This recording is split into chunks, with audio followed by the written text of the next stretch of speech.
The wind in the high territory of Wyoming did not whisper. It screamed.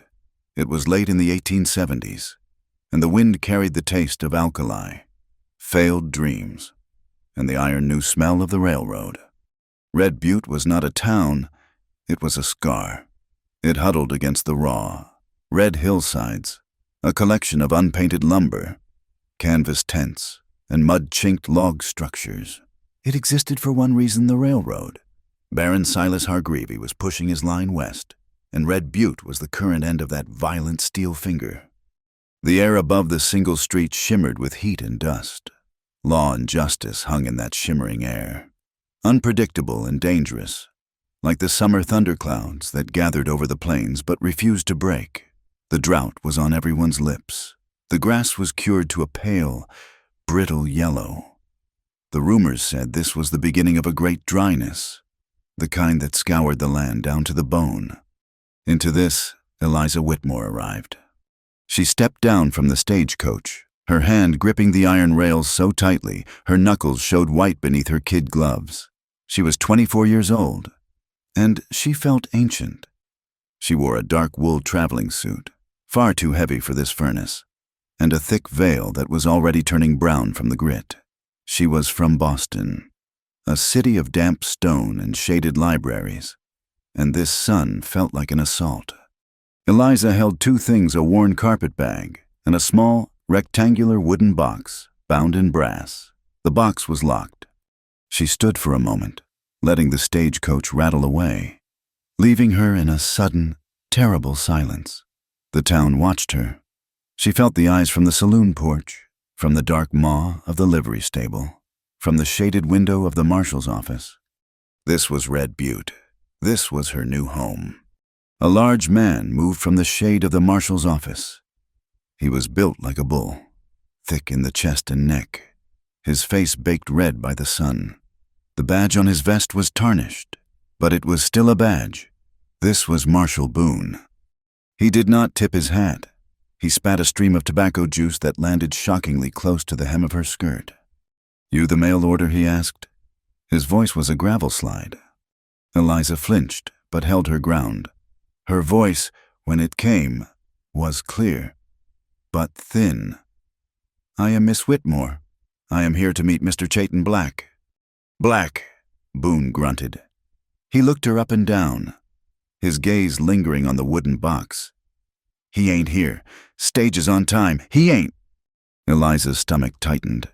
She had spent her last dollar on the passage. She had nowhere to go. "He will be here." The arrangement was confirmed. "Arrangements get unconfirmed out here, ma'am," Boone said. He seemed to enjoy her discomfort. "Wind changes, men change, especially men like him." He squinted at the box. "What's in that?" "My personal effects. Marshal," she said, pulling the box closer to her hip. Behind the veil, her eyes were wide with a fear that had nothing to do with being stranded. It was an old fear, one she had carried from Boston. She had been a copyist for a reporter, a man who believed in words and truth. She saw where that belief got him. This box was all that was left. Her throat tightened. She was quiet, but she was not weak. She had survived Boston. She would survive this. From across the street, leaning against a porch rail of the saloon, another man watched. Jasper Crow. He was a hunter. He wore two Colts, low on his hips, and his eyes were the color of a winter sky. He was not employed by Boone, not directly. He was employed by the railroad, by Baron Hargreavy, as a problem solver. He watched Boone harass the new woman. He noted her clothes, her rigid spine, and the box. He had seen boxes like that before, full of papers, deeds, or evidence. He made a mental note. Hargreavy paid well for interesting notes. The railroad was the true power here. The whistle of the engine, miles east, was the real law. Hargreavy's crews were laying track faster than any government could survey, and Marshal Boone made sure no one complained too loudly. Miles away, in the high green cup of the White Elk Valley, Chayton Black did not hear the train. He heard only the low, troubled sounds of his cattle, He was a man built of the land, lean and long in the saddle. His skin was the color of old copper, a legacy from his Apsyaluk mother. His eyes, though, were a lighter color, a gift from the white father he barely remembered. He had been a scout for the cavalry, a job he took when he was young and believed the world could be mapped and understood. He left that job after a campaign that was not a campaign but a massacre. The wound it left on him was not one that bled, but it ached in the cold. Now, he was a rancher. He lived by two codes that often fought each other: the honor of the Apsyaluk and the stubborn self-reliance of the cowboy. He dismounted his horse, the animal's coat dark with sweat. The drought was bad. The creek that fed his valley was low, dangerously low. His cattle were thin. He needed help. He needed a wife. It was a practical matter. He had sent the money and the request. He knew she was due today, and he knew he was late. He ran a hand over his saddle horn. Hanging from it was a silver horse hook, beautifully made, etched with the shape of a crow. A gift from his mother's people. In his pocket, he felt the cool, heavy weight of his father's army compass. He was caught between the two, a man of a valley that two worlds wanted. He was late because his uncle needed him. He rode not toward the town, but higher, toward the sacred land along the creek. This was the land Baron Hargreavy's railroad needed for water. This was the land his uncle, Running Bear, had sworn to protect. Running Bear was waiting for him by the stream. He was a war leader of the Apsyaluk, a man who had seen the world change and had decided to stand his ground. He did not look like a warrior from a dime novel. He looked like a man tired of fighting, but willing to do it one more time. He pointed with his chin toward the creek. There, hammered into the soft earth not 50 yards from the ancient burial markers, was a new wooden survey stake. It was painted bright red. They came at dawn. Running Bear said. His voice was quiet, but it carried over the sound of the low water. Chayton looked at the stake. It was an invasion. It was Hargreavy. I will pull it, Chay said. They will put another, Running Bear replied. This is the land of the Sky People. He cannot have it. Hargreavy takes what he wants, Chay said. He felt the old anger rise, the one that reminded him of the cavalry campaign. He buys the law in Red Butte, the law of men like Boone. Running Bear said, We have our own law. You are late, nephew. Your woman is waiting in that dust town. She can wait, Chay said, but he felt a pang of guilt. He was a man of his word. Go to her, Running Bear said. This fight is not for today, but it is coming. This drought is a sign. The earth is holding its breath. Chay nodded. He turned his horse, the silver hook flashing in the sun. He was a rancher, a half-breed, a former scout, and he was a man who had just ordered a bride he had never met, a woman from Boston who was, at this very moment, standing alone in the dust of Red Butte, clutching a locked wooden box while the corrupt marshal and the hired bounty hunter watched her. The sun began to dip, painting the red bluffs a violent, bloody color. The wind picked up, carrying the distant, lonely cry of the train whistle. It sounded like a predator, and it was getting closer. Eliza Whitmore pulled her veil tighter, her knuckles white on the handle of her box. She did not know it, but the war for the White Elk Valley had just found its new soldier. The dust was a living thing. It coated Eliza's tongue, turned the tears on her cheeks into muddy tracks, and worked its way under her collar. She had been standing for what felt like an hour, though the sun had only shifted a hand's breadth. Marshal Boone had not moved, but he had not left. He stood in the shade of his office porch, watching her like a hawk watches a field mouse, waiting to see if she would break. Eliza's throat was a knot of dry wool. She had not had a sip of water since the last stage stop, a miserable dugout miles back, and now a new, cold panic was rising. Her main valise, the one with her few changes of clothes and her mother's silver locket, was not among the baggage piled by the side of the road. The stage driver had sworn he unloaded everything.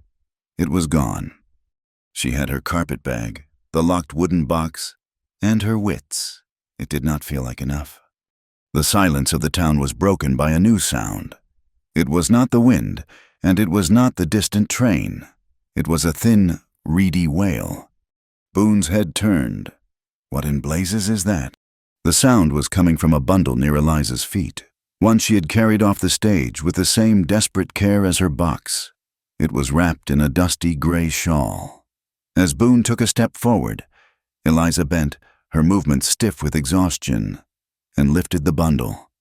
It was a baby. The shawl fell away, revealing a tiny, red, furious face. The baby let out another cry, a sound of pure, helpless rage against the heat, the dust, and the hunger. Boone stopped. His eyes widened, and then a slow, ugly smile spread across his face. Well, now, a mail-order bride, and she brings her own dividend. Eliza hugged the infant to her chest. The baby's cries hitched. "She is my niece," Eliza said, her voice shaking but fierce. "She is an orphan. She is in my care." "A niece," Boone said, drawing the word out. "That's a new one." He stepped closer. "And I suppose Black knows all about this." "Niece." "Mr. Black has been informed of my circumstances," Eliza lied. The lie tasted like more dust. "I doubt that," Boone said. He hitched his gun belt. "And he's late. Looks to me like you've been abandoned. Ma'am, with encumbrances." Just then, a horse rounded the corner of the saloon. The rider was Chayton Black. He was not what she had expected. The agency's description had been sparse. "Rancher, good standing, requires wife." He was lean, as the outline had said, but the word did not capture the way he seemed carved from the hard land itself. He moved with the horse as if they were one creature. He pulled the animal to a halt without a sharp pull, just a shift in his weight. His hat was stained, his shirt was patched, but there was an authority in his stillness that the marshal, for all his bulk, lacked. He swung down from the saddle, his eyes a strange light color in his copper-dark face. Took in everything at once: the marshal, the woman in her sweat-soaked Boston wool, and the wailing infant in her arms.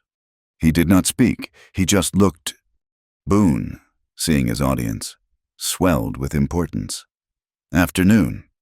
Black, you're late for your own wedding." He gestured with his chin at Eliza and the baby. "And you got more than you paid for. Looks like." Chay's gaze did not leave the marshal. He said nothing. "This here woman says you're expecting her," Boone continued, puffing. "And as the duly appointed law in Red Butte, I got to inspect the paperwork, make sure it's all legal. Don't want no trafficking in women, do we?" Eliza, her face pale, fumbled in her carpet bag and produced the creased, sweat-dampened documents from the matrimonial agency. Boone snatched them. He made a show of reading, his lips moving, though Eliza suspected he was barely literate. "Whitmore. Black. Seems in order." He folded the papers, except for one thing. "What thing?" Eliza asked, her voice a croak. "The municipal fee," Boone said, his eyes gleaming. "There's a processing fee for all new arrivals of questionable status. Keeps the town decent. Say $10. $10. Eliza did not have 10 cents. It was extortion, plain and simple.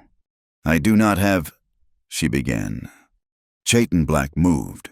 It was not fast, but it was sudden. He stepped between Boone and Eliza. He was not as tall as the marshal, but he seemed to take up more space. He reached into his own pocket and pulled out a worn leather purse. He took out a silver dollar and 3 heavy gold coins. He did not hand them to Boone. He tossed them, one by one, onto the dusty planks of the marshal's porch. Clink, clink, clink, clink. The sound was shockingly loud. Boone looked at the coins, then at Chay. Chay's voice, when he finally spoke, was low and flat. It was like the sound of a stone being scraped against another stone. "Is your decency paid for, Marshal?" Boone's face turned the color of the bluffs. He wanted to reach for his gun. Eliza could see the impulse in his hands, but he did not. He looked at Che's eyes, and the impulse died. There was a story there, in those eyes, that Boone had read before and did not wish to read again. "She's your problem now. Black," Boone spat. He scooped up the coins. "You and your family." He turned and retreated into the darkness of his office. From across the street, in the cool shade of the saloon, Jasper Crow had watched the entire exchange. He lifted his glass of whiskey, his pale eyes unblinking. He had noted the woman's clothes. Boston. He noted her fierce grip on the locked wooden box. And he noted the baby. He knew his employer. Baron Hargreavy was interested in a woman from Boston, a copyist, they said, who had disappeared with some of her boss's papers after the man met an unfortunate end. When Chayton Black turned to retrieve his wagon, Crow set his glass down. He walked calmly, his spurs making no sound in the saloon sawdust. To the telegraph office at the back of the building, he had a message to send. East. As if summoned by the tension, a new group rode into town. It was 3 Absoluk men, led by an older warrior. He was lean and straight, his long braids streaked with gray. He carried a rifle across his lap, and his eyes missed nothing. This was Running Bear. He and his men were here to trade for flour and cartridges. As they passed the marshal's office, Boone stepped back out onto the porch, his confidence restored by their presence. "Just get what you need and ride out." "Bear!" Boone called out, his voice loud and unnecessarily belligerent. No loitering, and no credit. Running Bear did not turn his head. He did not acknowledge the marshal's existence. His gaze swept the street, passed over Eliza, and met Che's. It was a long look. It said, "So, this is the one, and this is the trouble she brings." He then rode on to the trading post. Chayton Black returned with a buckboard wagon pulled by 2 sturdy mules. He did not look at Eliza. He began loading the few supplies he had purchased. Eliza, holding the now quiet baby, knew she had to speak. This was the man who held her entire future in his hands. "Mr. Black," she said. He stopped, his back to her. "Mr. Black, I must apologize for my niece." She stroked the baby's fine hair. "This is Rose. Her parents, my cousin. They died of the fever in St. Louis. I could not leave her." He turned. His face was impossible to read. It was a mask of copper and shadow. "I know," she rushed on, the words tumbling out. "I know this is not what was agreed upon. My other valise is lost. I have nothing but what you see, but I am not helpless. I can work. I am a fine copyist. I can keep accounts. I can cook. I can clean. I will repay the cost of my passage. I will pay for my keep and hers." He looked at her, then at the baby, then at the locked wooden box at her feet. His gaze lingered on the box. Finally, he spoke. His voice was not unkind. It was just empty. "My ranch takes hands, not debts."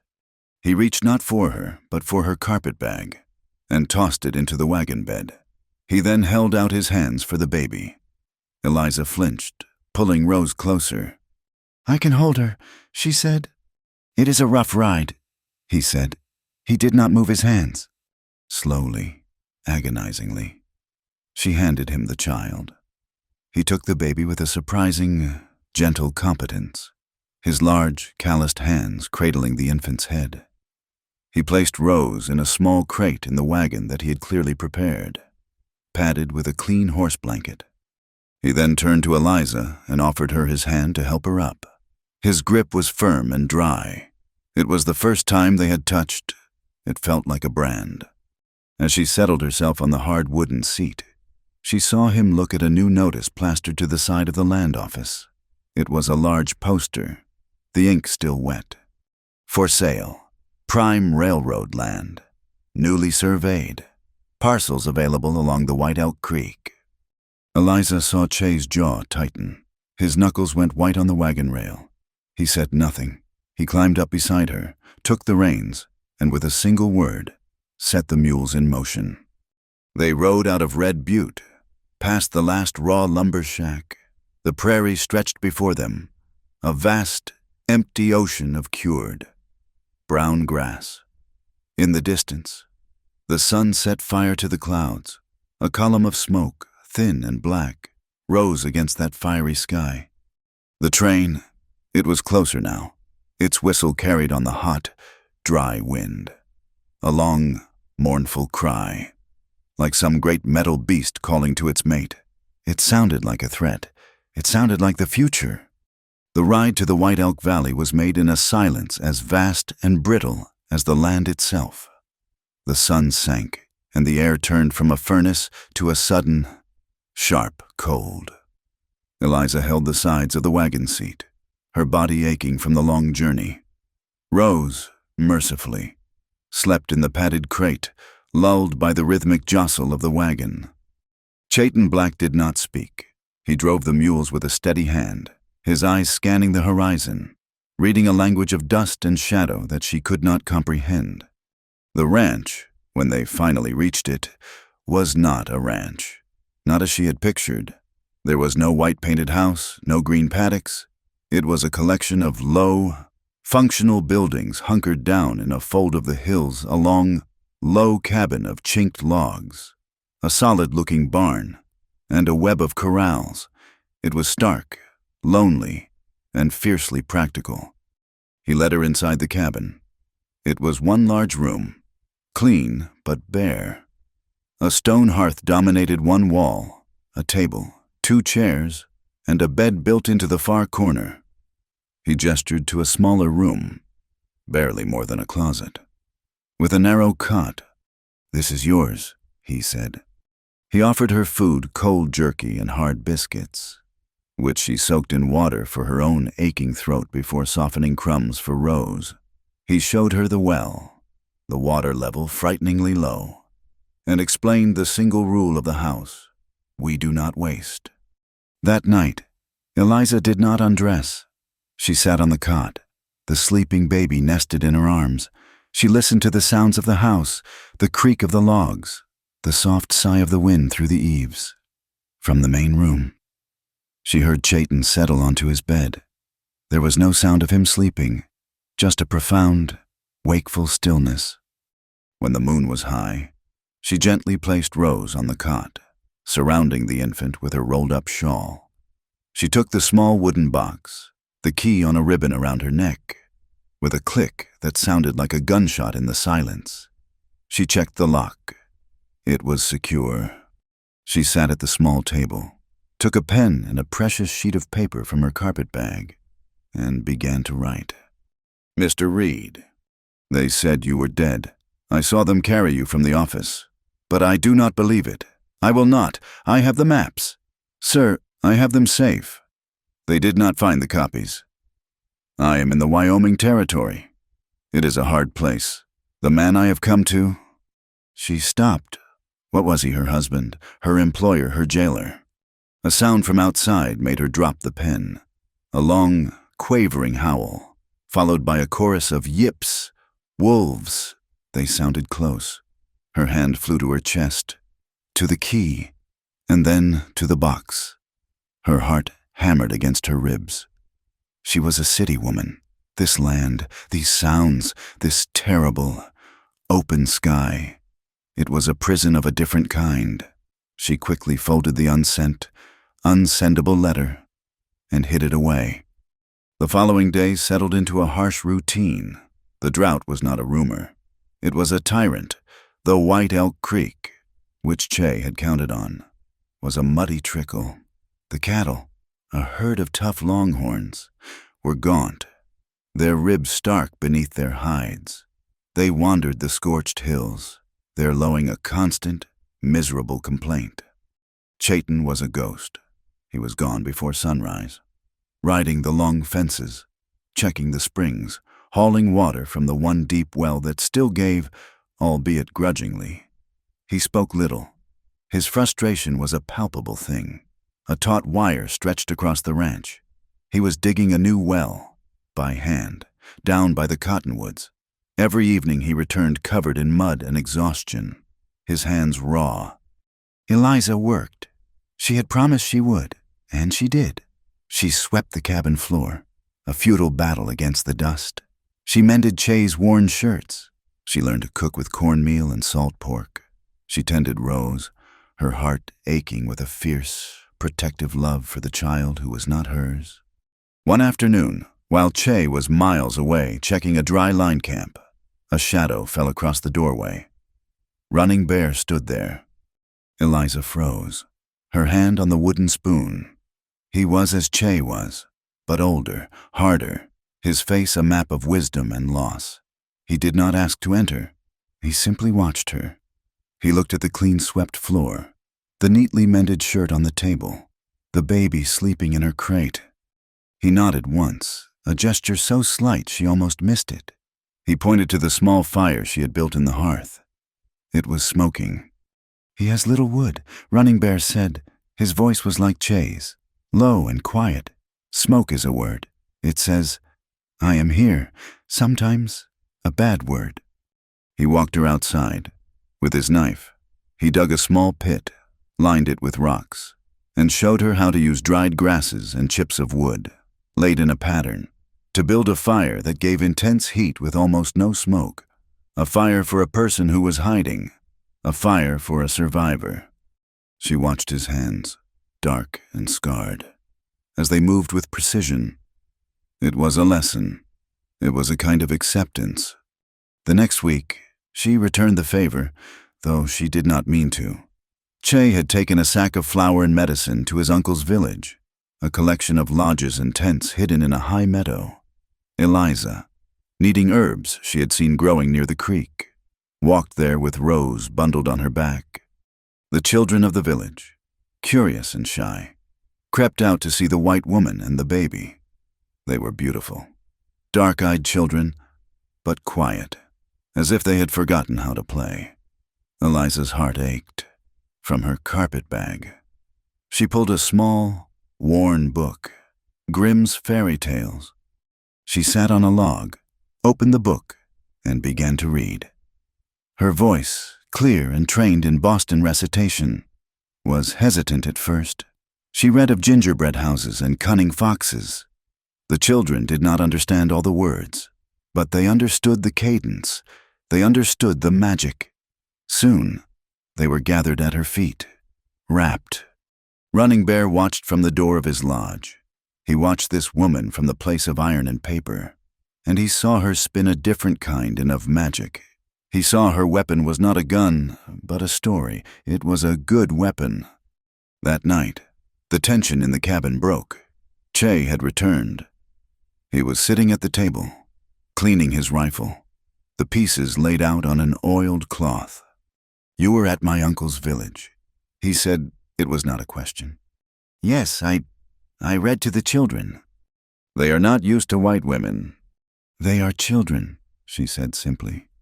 He nodded. "Reassembling the bolt? Running Bear teaches you to make fire. You teach them stories of witches."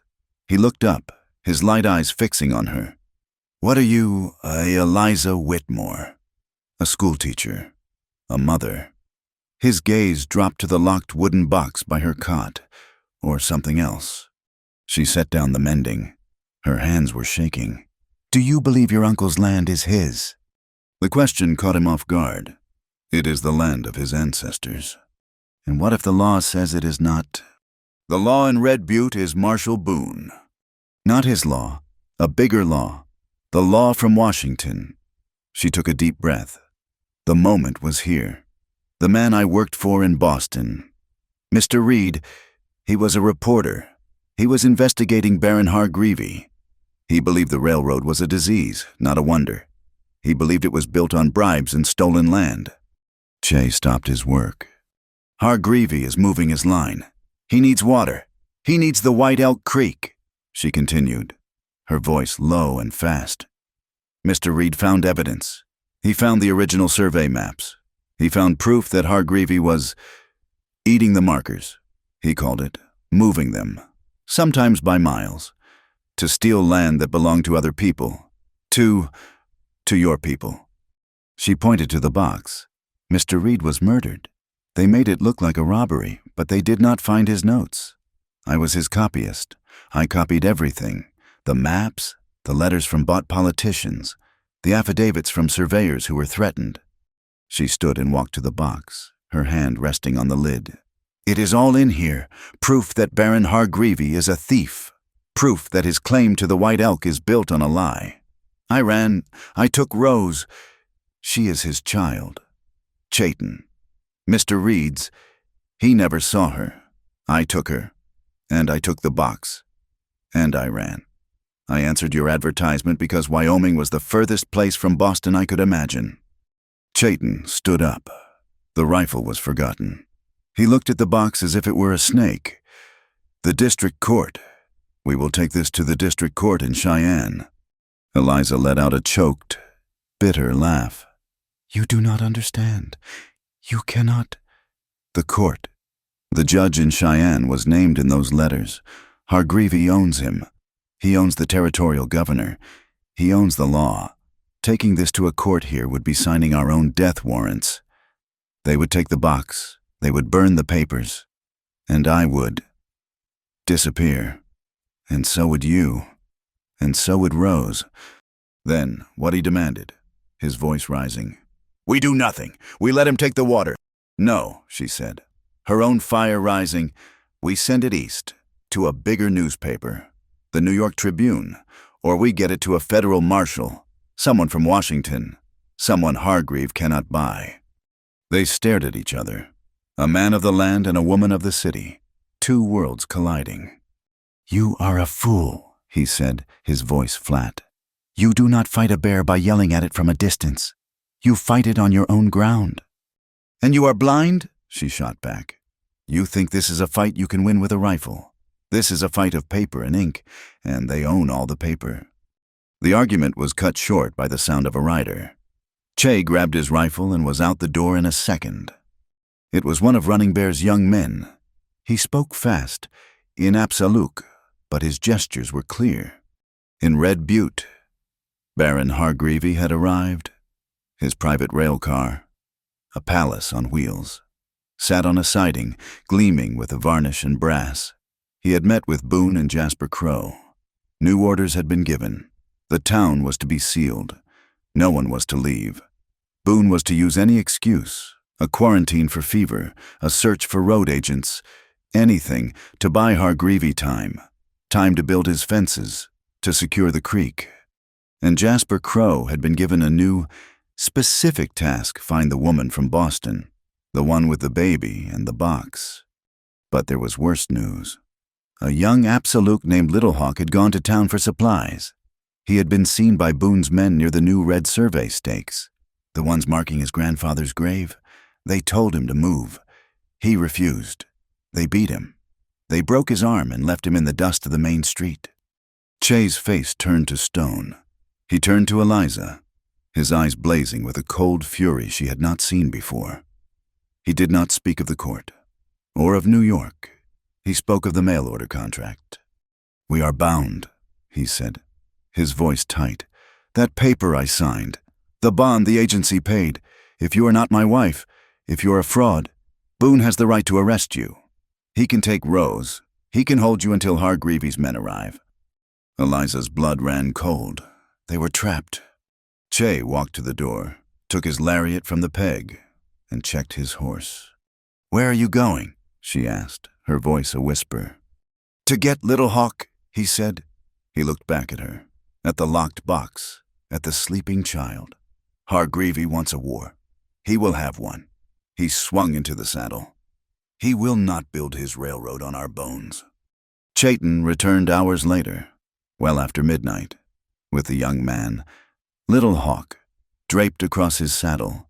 The boy's arm was a wreck of splintered bone and swollen flesh, but he was stoic, his teeth clamped shut against the pain. Eliza, jolted from a light-un, anxious sleep, brought water, bandages, and the laudanum from her meager medical supplies. She and Che worked by the light of a single lantern, Her hands were deft and steady as she cleaned the wounds. He was surprised by her lack of squeamishness. He held Little Hawk's shoulders, speaking to him in the low, quiet tones of Absolute, while she set the arm. It was a clumsy, painful job, but they did it.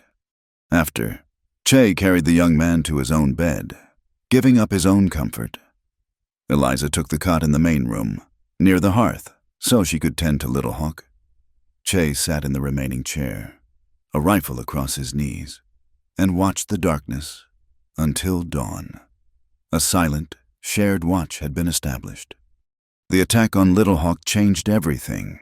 The unspoken truce of the valley was broken. The presence of Eliza, Rose, and the locked box had brought the war from the east to their doorstep. "You cannot stay in the house," Che told her the next morning. The sun was a pale, angry red. "If Boone comes, if Crow comes, you will be a target." "I cannot leave," she said. "You will not leave. You will learn." He was a harsh teacher, driven by a cold urgency. He started with the horse. He found her a small, tough Mustang, old enough to be calm but quick-witted. "She is called Dust," he said. "She knows this land. Trust her more than you trust yourself." Her Boston education had not included riding. She was clumsy, her long skirts a tangle. The first time he put her in the saddle, she nearly toppled over. He put his hands on her waist to steady her. His grip was impersonal, strong, and it sent a jolt through her that was as sharp as the static in the dry air. She stiffened, and he pulled his hands away as if burned. "Balance," he said, his voice flat, ignoring the moment. "Find your center. Feel the horse move beneath you. You are not cargo. You are a partner." He taught her to milk the rangy cow, a frustrating, smelly business that left her hands chapped and her patience thin. He was relentless. "She gives milk.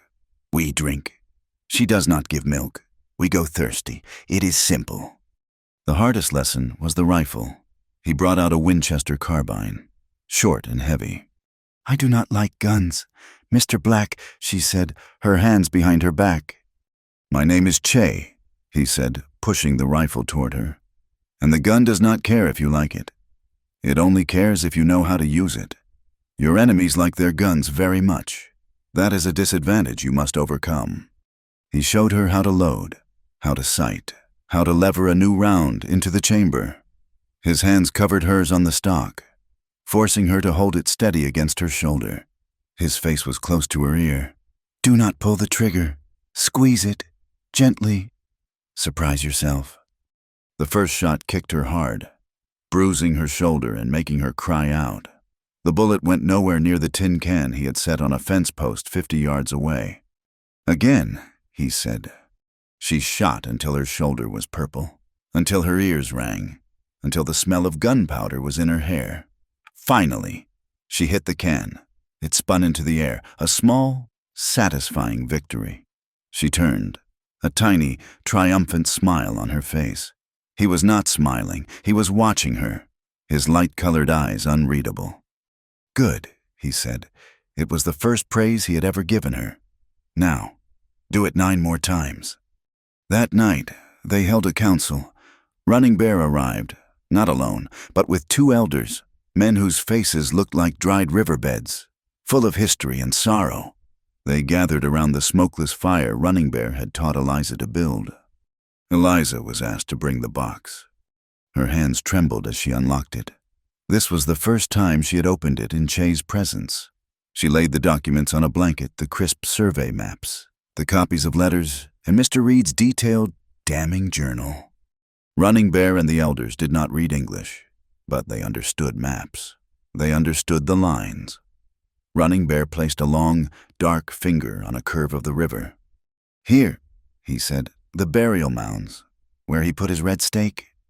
Eliza turned to the corresponding page in the journal. Mr. Reed wrote that Hargreavy's own surveyor, a man named Peters, resigned. He said Hargreavy ordered him to shave a mile off the Absolute reservation boundary to claim the creek.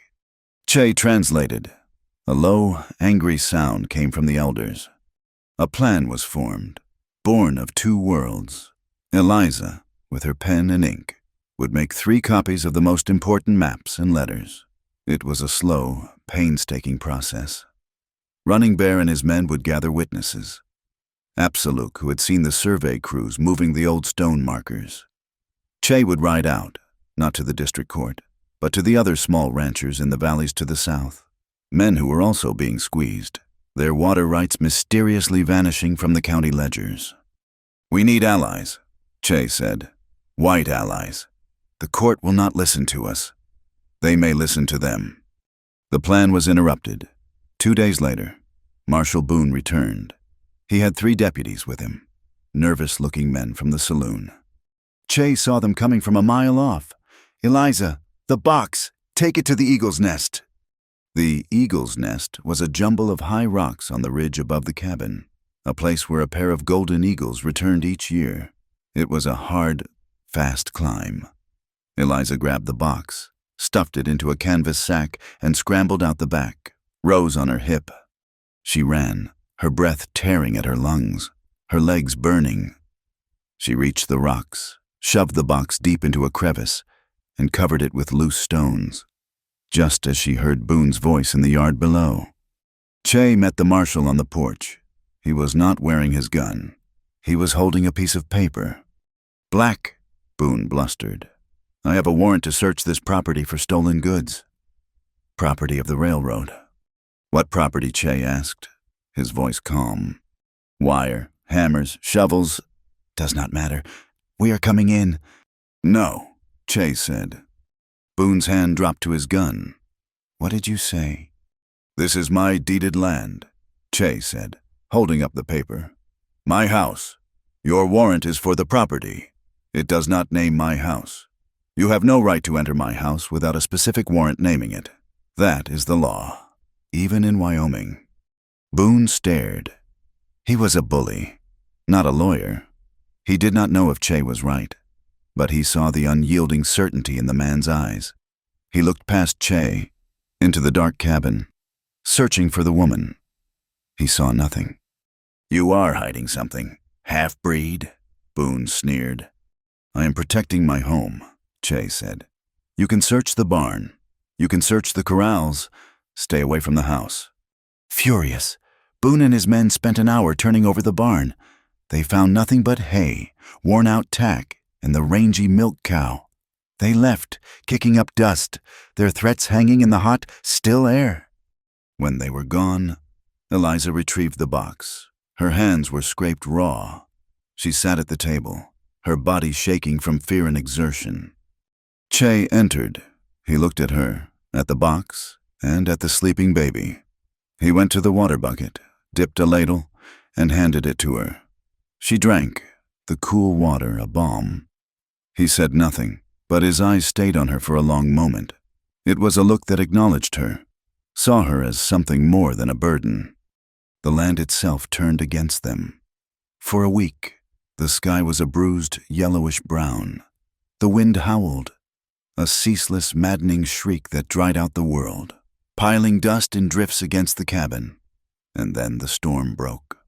It was a dry storm. No rain, just wind and lightning. The air crackled with static. The cattle, already on edge from the drought, went mad. A bolt of lightning, blue-white and terrible, struck the ridge above the pasture. It did not rain, but the grass, cured to tinder, exploded. A line of fire lit up the night.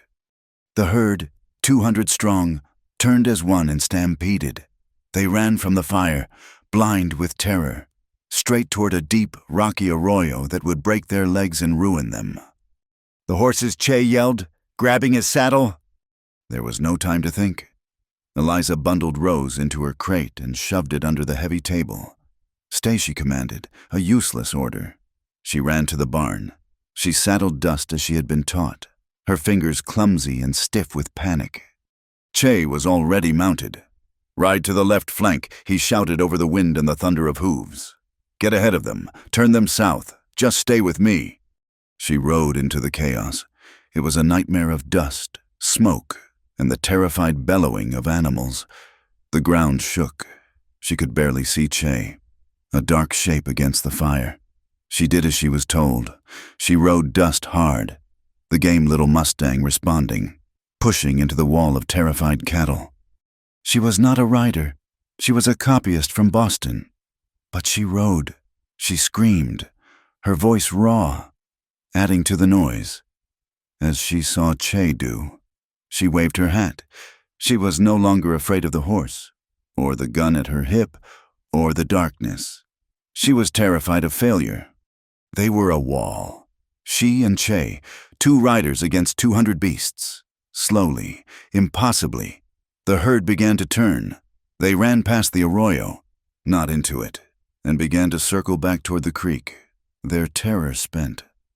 They sat on their horses, panting, as the first fat, useless drops of rain began to fall. Turning the dust to mud, the fire sizzled and died. They had saved the herd. They had saved the ranch. Eliza was covered in mud, her hair torn from its pins, her face streaked with soot. She was, she thought, the most beautiful thing Che had ever seen. He did not say that. They rode back in silence, the quiet, weary lowing of the herd behind them. They tended the horses, their movements in unison, a new, unspoken rhythm between them. "My mother gave me my name," he said, his voice rough. He was rubbing down his horse, his back to her. "Chaitin, in Apsaluk. It means falcon, the one who sees from a high place, the one who waits." Eliza stopped brushing dust. She looked at his broad back, at the tension in his shoulders. "In Boston," she said, her voice small, "I lived in a room with one window.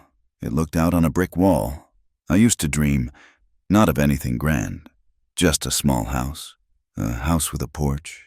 I dreamed of sitting on the porch and smelling fresh bread and the sea." She laughed, a small, dry sound. "It smells very different here." He turned. He looked at her, and for the first time, his eyes were not hard. They were just tired. "Go inside. Eliza, check on Rose. I will finish here." The small bubble of peace, of shared victory, burst 2 days later. News came from Red Butte. The town was splitting apart. The saloon and the land office, backed by Boone, were full of railroad men. But the blacksmith, the livery owner, and the small homesteaders who relied on the creek water were afraid. They had held a meeting. They were scared of Hargreavy, but they were more scared of the drought. Worse news came on the hooves of the first. A rider, one of Che's allies, had been found on the trail. He was carrying one of Eliza's hand-drawn copies of the maps. He was alive, but he had been shot in the leg. His horse had been taken. His saddlebags and the map were gone. Jasper Crow. The hunter was no longer just watching. He was actively hunting them. That evening, Running Bear came to the ranch. He did not come to the house. He sat on his horse on the ridge, a dark silhouette against the blood-red sky. Che walked up to him. Running Bear said nothing. He just pointed. Che followed his gaze, down toward the creek, on the most sacred of the burial mounds, the one holding the bones of Running Bear's great-grandfather. A new marker had been driven. It was a bright red survey stake. It was not just a claim. It was a declaration of war. It was a desecration, a terrible, terrible omen. The desecration of the grave mound was an act Chaitin and Running Bear answered in their own way. Under the cover of darkness, they rode to the creek. They did not just pull the red stake. They gathered the stones of the ancestors, the ones the survey crew had tossed aside, and they rebuilt the circle. It was a long, slow, sacred work, done by moonlight. They did not speak. They did not have to. When they finished, the mound was whole again. It was a silent, stony vow of defiance. But the ranch still needed flour. The salt was gone. Little Hawk, his arm now healing, needed more laudanum. Che could not go to Red Butte. He was a walking target. "I will go," Eliza said. Che's head snapped up. No. Yes, she said, her voice firm. She was no longer the trembling woman from Boston. She was the woman who had faced down a stampede. Boone will not arrest me. Not yet. He will harass me. He will bluster. But he does not have the legal right. And you proved that. We are in a paper war, Che, and I have the contract. I am your intended. I have a right to be here. I will buy what we need and I will come home. He argued. He paced the cabin floor, but he looked at the empty flour sack, and he looked at Little Hawk's pale, pain-drawn face. He knew she was right. He gave her the list. He gave her the money. He checked the cinch on Dust's saddle himself, his hands moving with a rough, angry tenderness. Do not be drawn in, he commanded her. Do not speak to him. Get what you need and ride. I know, she said, placing the carbine in its scabbard on the saddle. She had taken to wearing it. She rode into Red Butte in the high, hot light of noon. The town was quieter, tense. She felt Jasper Crow's eyes on her from the saloon porch before she ever saw him. He did not move, just watched her, a spider in his web. She went to the general store. The proprietor, a nervous man named Hatcher, wrung his hands. Miss Whitmore? Just the list. Mr. Hatcher, she said. As he was bagging the flour, Marshal Boone's shadow fell over the doorway. He filled it. Well, well, he boomed, entering the store. He did not remove his hat. The little mail order, come to town without your keeper. Eliza continued to inspect a tin of coffee. Mr. Hatcher, I will need that coffee as well. Boone's face reddened. He stepped in front of her. You are a fraud, ma'am. You come here under false pretenses. That paper you carry, that contract, it is for a wife, and I do not see a ring. I do not see a husband. He leaned in, his voice a conspiratorial sneer, loud enough for Hatcher and the two other customers to hear. I just see a woman living out on a half-breed's ranch. A woman with a baby. You are a disgrace to this town, a liar and a whore. The store went dead silent. Hatcher dropped a tin. Eliza's vision went white for a second. The insult was a physical blow. She had faced gunfire and stampedes. But this was different. This was shame. This was the weapon they had chosen, the one she could not shoot. She did not flinch. She looked him square in the eye. Her voice was ice. Put the items on Mr. Black's account. Mr. Hatcher, I will wait outside. She turned, her back straight, and walked out of the store. She could feel all their eyes on her. She stood by her horse, refusing to give Boone the satisfaction of seeing her run. Hatcher scurried out, tied the bags to her saddle, his hands shaking, avoiding her gaze. She mounted. She rode out of town. She did not look back. She held the dignity for 1 mile, 2, then, as the ugly, raw buildings of Red Butte disappeared behind the rise, the rigid line of her back broke. She did not sob.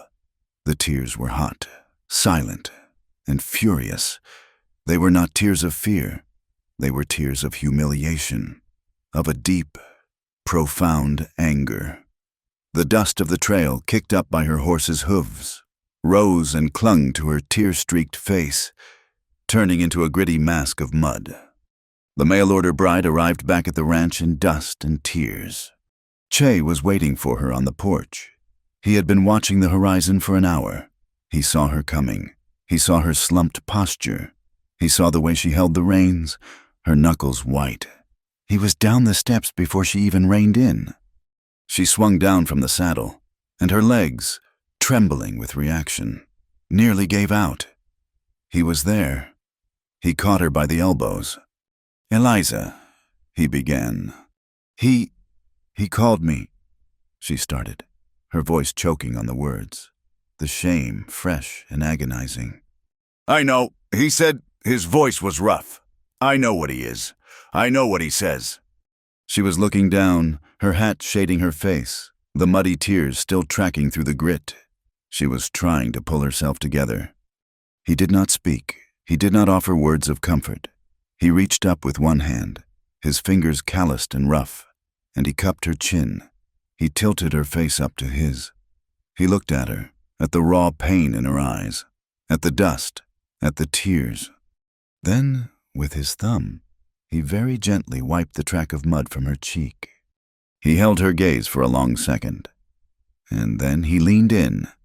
He kissed her. It was not the desperate, passionate kiss of a dime novel. It was slow. It was firm. It was as solid as the rock of the hills around them. It was not a kiss of taking, but of giving. It was a kiss that said, "You are here. You are safe. This ground is your ground." It was a brand, not of ownership, but of belonging. It was as gentle and as necessary as the first rain after a drought. It was a promise. The rancher's kiss promised a home for her heart. When he pulled back, the air around them was vibrating. She was looking at him, her eyes wide. The tears stopped. He had said more in that one gesture than he had said in all the weeks she had known him. He took the reins from her numb fingers. "Go inside," he said, his voice softer than she had ever heard it. "I will tend to dust." That evening, the cabin was different. The silence was not empty. It was full. Eliza sat by the hearth, nursing Rose. Little Hawk was asleep on Che's bed. Che sat at the table, his back to her, but he was not cleaning a gun. He was just sitting. "He did it to shame me," Eliza said quietly to his back, "to make me less, so that when he finally comes for the box, I will be seen as a liar." And he was right. I am a liar. Che turned. "She is not my niece, Chayton." "I know," he said. "I told you she was Mr. Reed's. I did not say that I loved him, that I was to be his wife, that Rose. She is my daughter, mine and his." The confession hung in the air. This was the piece she had held back, the final, most painful truth. "He called me a whore," she whispered, and a fresh tear slid down her cheek. And he was right. Chayton stood up. He walked the few feet to the hearth, and he knelt in front of her. He did not kneel to her. He knelt to the small, makeshift family, the woman, and the child. He looked at Rose, sleeping at her mother's breast. "No," he said, his voice a low, fierce growl. He was wrong. He looked up at Eliza, his light eyes burning. "You are the mother of this child. You have protected her. You have carried her across a continent. You have fought for her. You are not a whore. You are a warrior, and you are not his copyist. You are not a mail order. You are Eliza of White Elk." He gently touched Rose's head with one finger. "And this is Rose of White Elk. She is of this house." He stood and held his hand out to her. She took it, and he pulled her to her feet. "I promise you, Eliza," he said, his hands on her shoulders. "I promise you, on the honor of my mother's people and the graves of my fathers, I will protect these two hearts. This ranch, my kin, my heart, all of it. It stands with you. Boone will never call you that name again." The next day, he rode to Red Butte. He did not return with Flower. He returned with Pastor Gideon. The pastor was a small, pale man, a field mouse of a man who looked terrified to be in the same room as Chayton and, an hour later, Running Bear, who arrived to stand as a witness. The ceremony was short. It was held in the cabin. Eliza wore her one clean dress, the gray wool she had arrived in.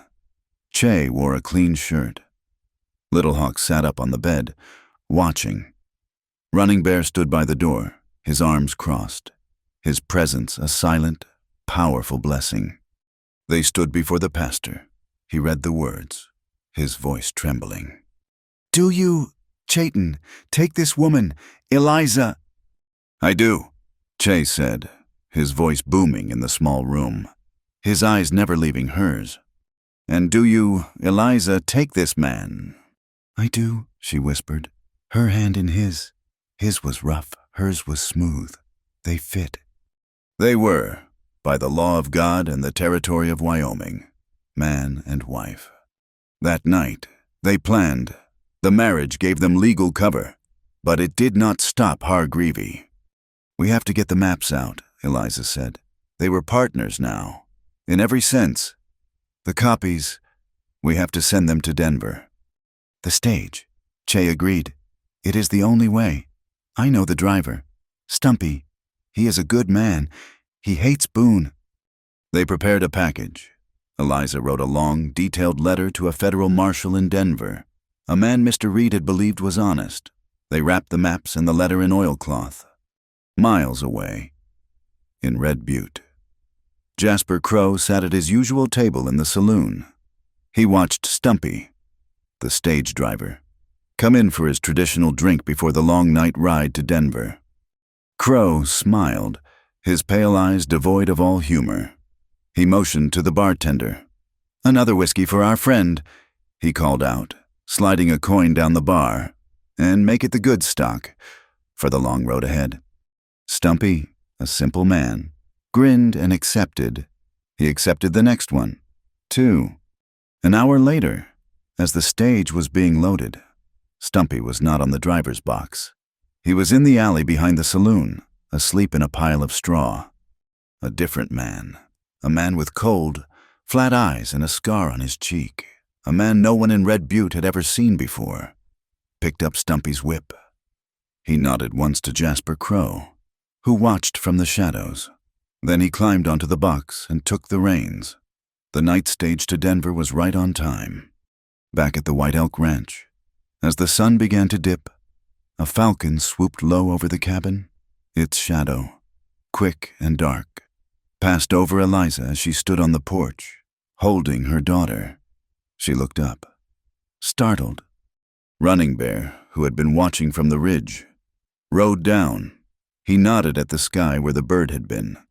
"Chayton," he said, using his nephew's name. "He flies low. He hunts. He is a reminder." Che stepped out onto the porch, his arm brushing Eliza's. A reminder of what? Uncle.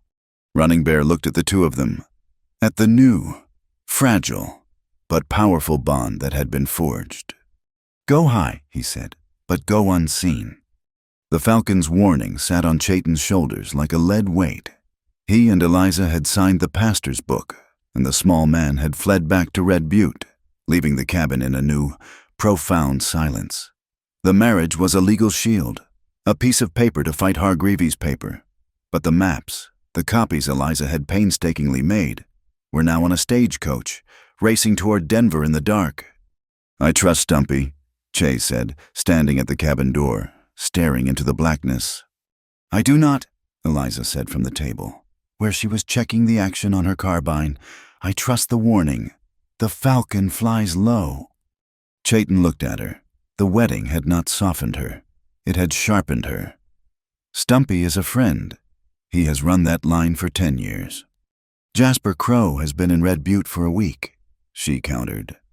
He could not argue with her logic. He could not rest. The feeling of the trap, of the air holding its breath, was too strong.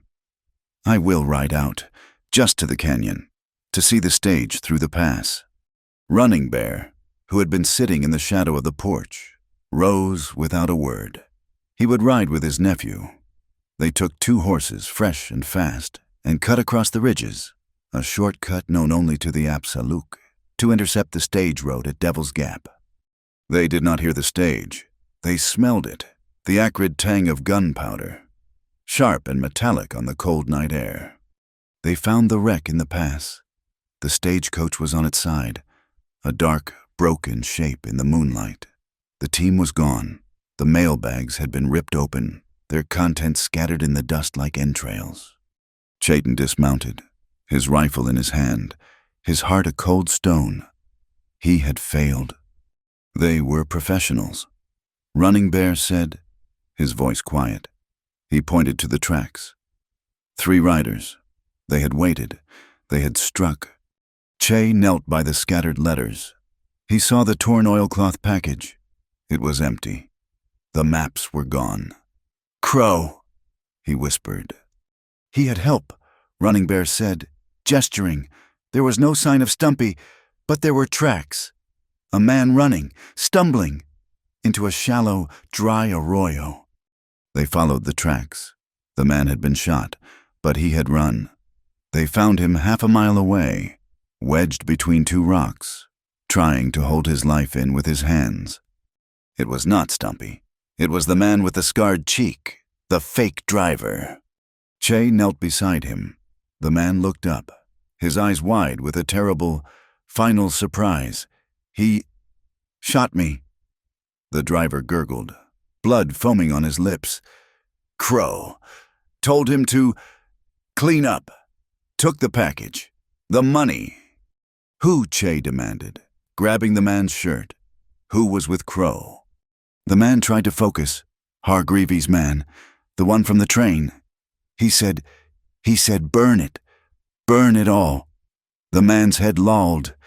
He was dead. Che stood up. The silence of the canyon was absolute. They had not just lost the maps.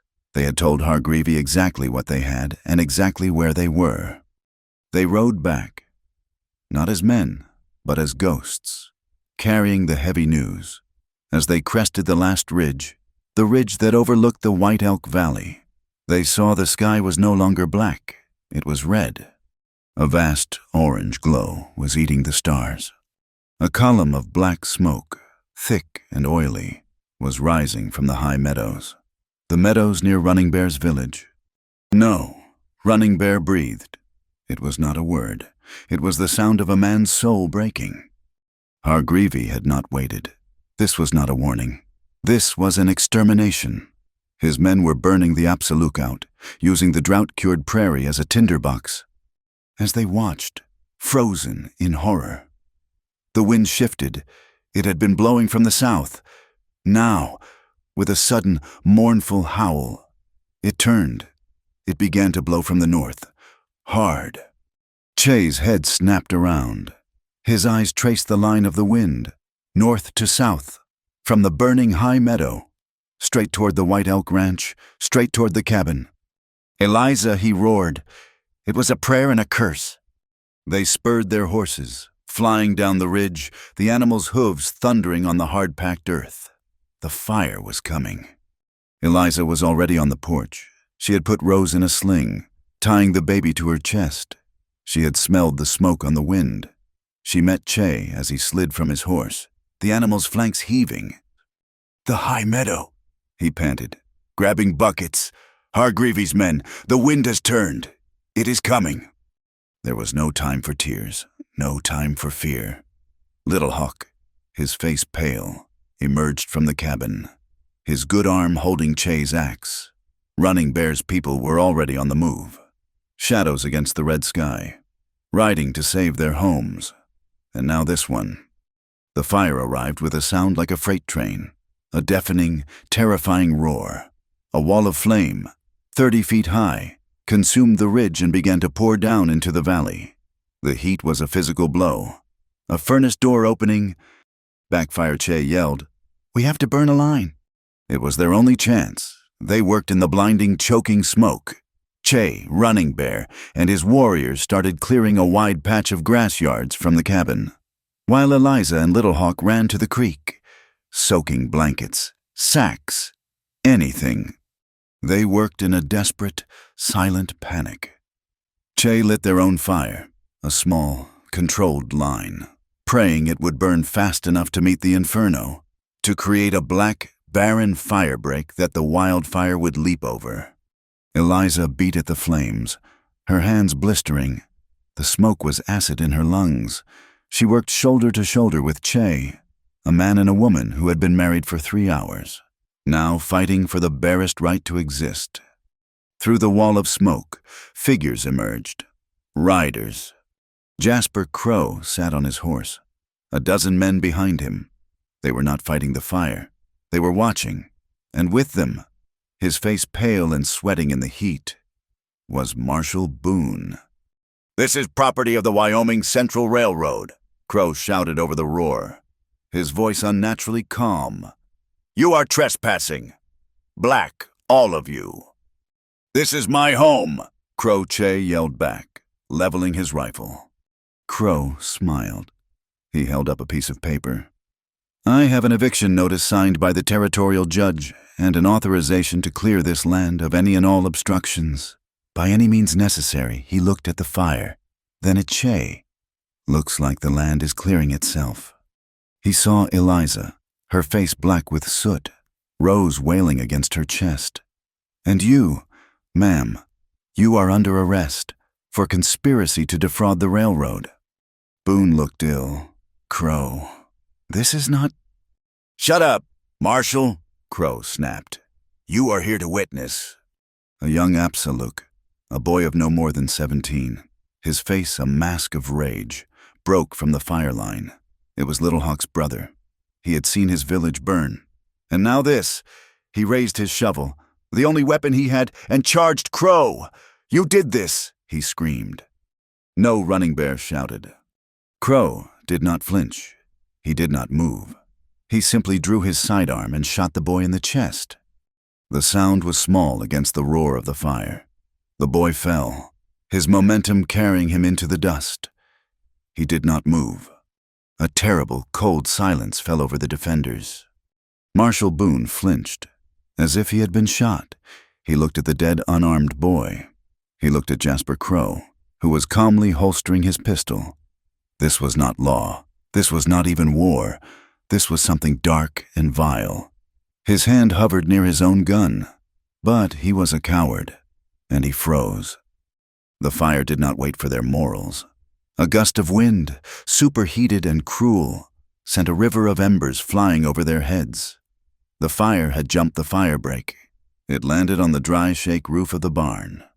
"The barn," Che yelled, his voice raw with despair. "The animals." He and two of Running Bear's men ran, a futile effort, toward the burning structure. Eliza saw it, too, the cabin roof, a wisp of smoke, then a curl of flame. "Rose," she screamed. She ran, shielded by nothing but her own body, bursting through the door. Little Hawk was trying to beat out a small fire on the floor. She did not grab water. She grabbed the one thing that mattered, the locked wooden box. She ran back out onto the porch, Rose clutched in one arm, the box in the other. The world was fire. The cabin was lost. The barn was an inferno. She was trapped between the fire and Crow's men. She saw Running Bear, a magnificent, tragic figure on his horse, trying to rally his men, to pull them back from the heat. He was looking at his fallen warrior, at his burning lands. "Running Bear," Eliza screamed, her voice tearing.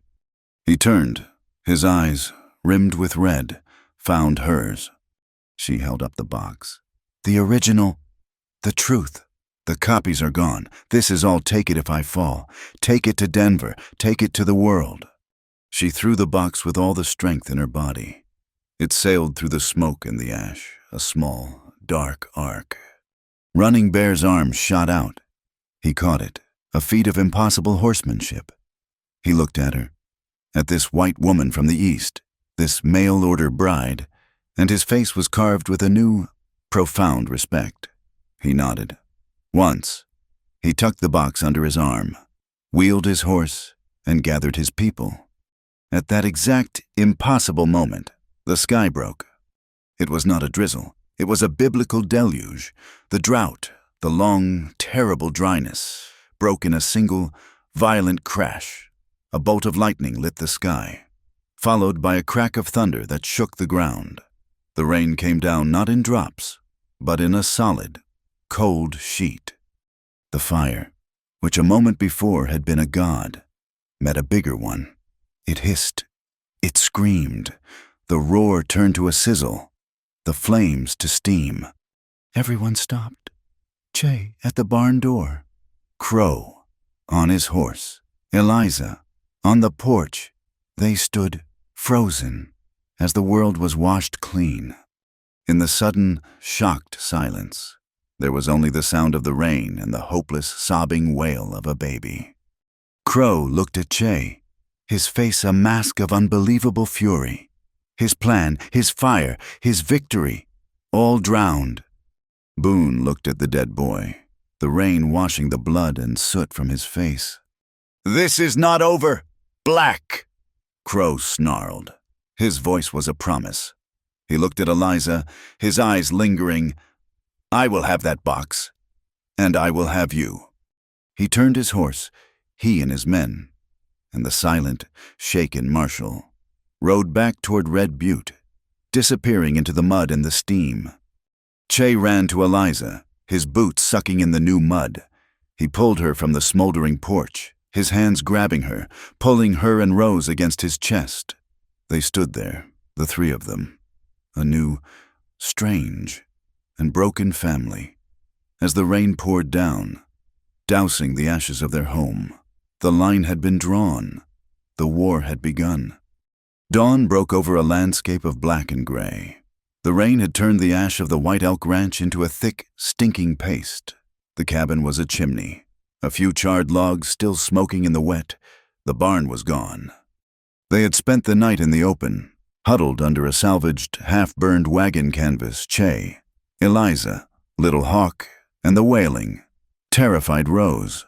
Running Bear and his men had vanished into the hills, taking the dead boy with them and taking the locked wooden box.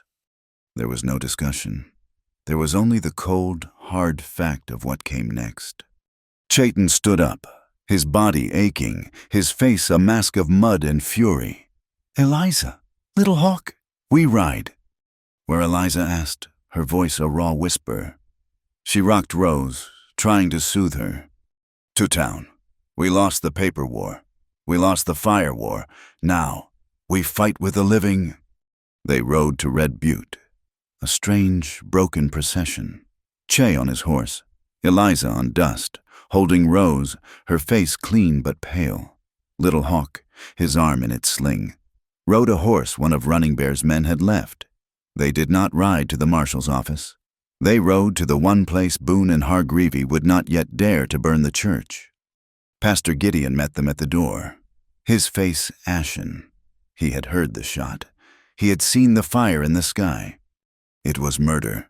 "Pastor," Che said, his voice flat. He laid the truth on the church steps, and it was arson. "You are a man of God. Now, you must choose who you serve." The pastor looked at the soot-covered, desperate family. He looked at the baby. He nodded. "Ring the bell," he said, his voice shaking. The church bell, an incongruous sound of peace, rang out over the tense, muddy town. It was not Sunday, it was a summons.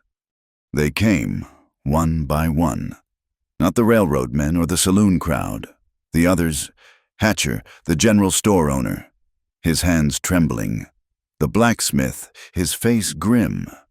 A small, thin woman in a faded calico dress, a widow who lived downriver, her small patch of corn now dead because her water had been diverted. 3 other small ranchers, men who had found new stakes on their land. They gathered in the pews, their hats in their hands. The church smelled of dust and fear. Eliza Whitmore Black stood at the front, next to her husband. Running Bear entered, silent as smoke, and stood at the back, the locked box in his hand. He walked to the front and gave it to her. Eliza placed the box on the pulpit. She unlocked it. She did not raise her voice. She did not weep. She spoke with the cold, clear precision of a copyist reading an indictment. "I am Eliza Whitmore Black, and this is the truth." She held up the map. "This is the original survey, and this," she held up a second, darker map, "is Baron Hargreavy's lie." She read the coordinates. She read the names of the old, stone-carved absolute markers. The widow in the front pew gasped. That is my creek. He said the line was north."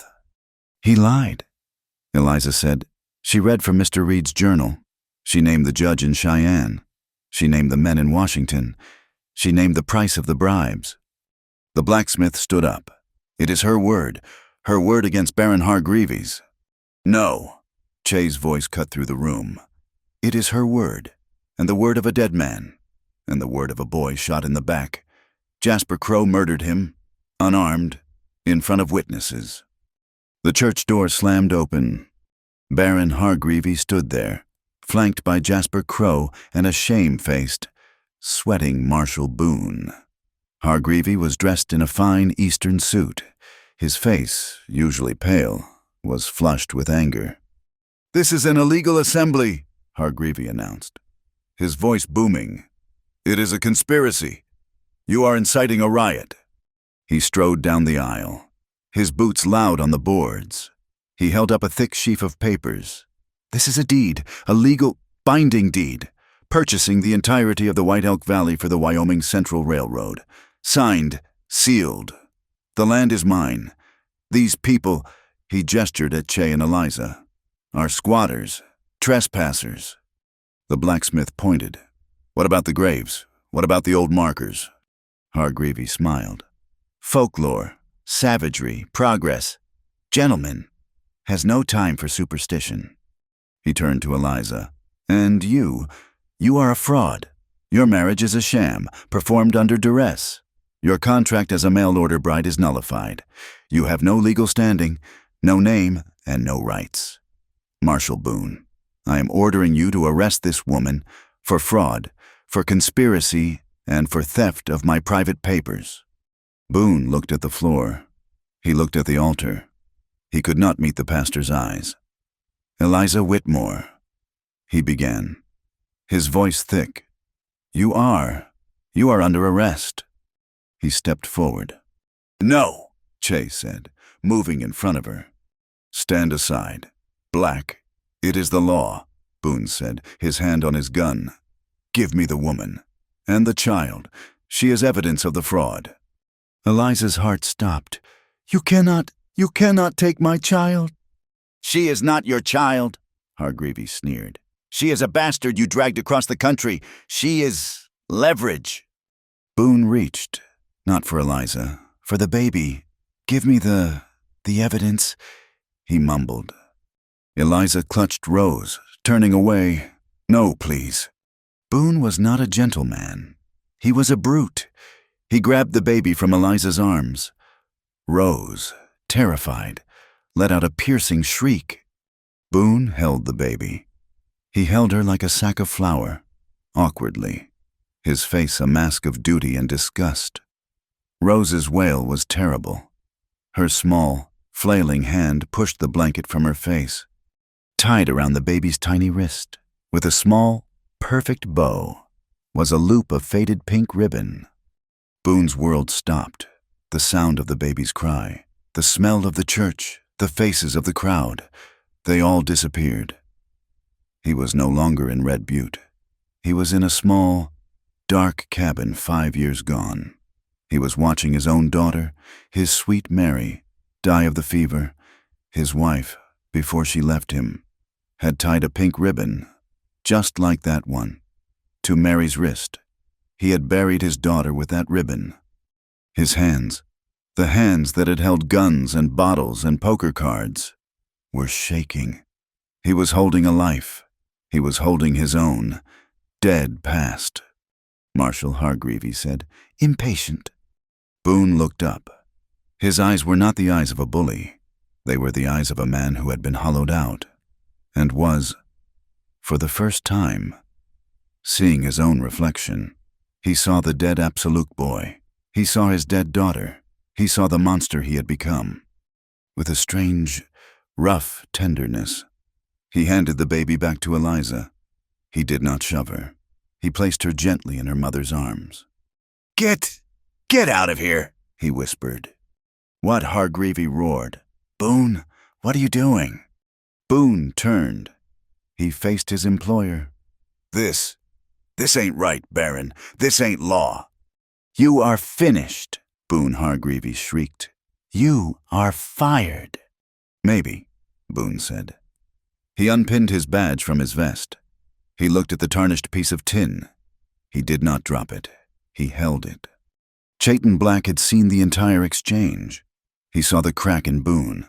He saw the arrogance in Crow, who was standing by the door, his hand on his gun, enjoying the show. Now was the time. This was not a paper war. This was a war of blood.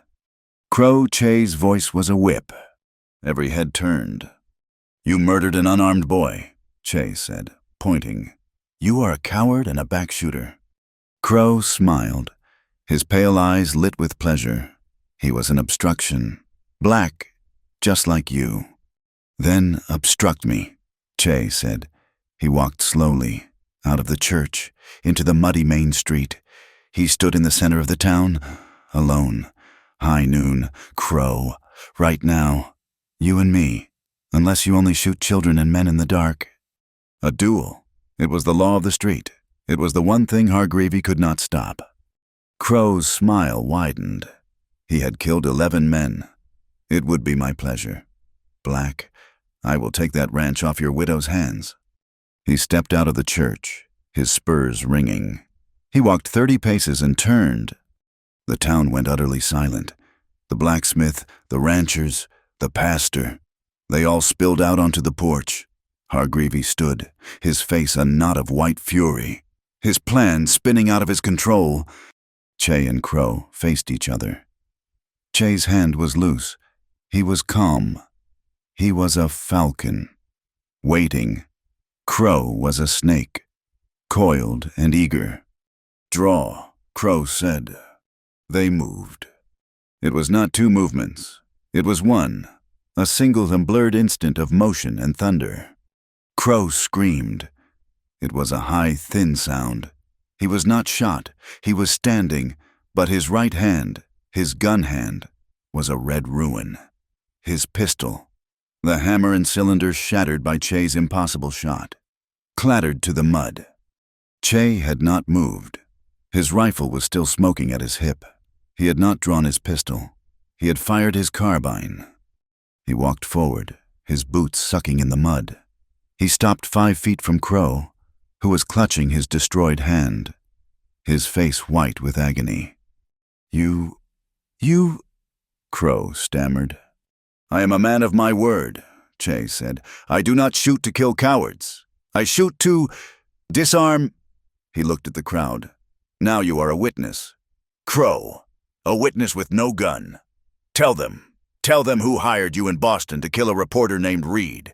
Tell them who gave you the order to burn my ranch and shoot that boy. Crow looked at Che. He looked at Hargreavy. His life as a gunman was over. He had nothing. It was him, Crow shrieked, pointing his bloody hand at Hargreavy. He gave the order.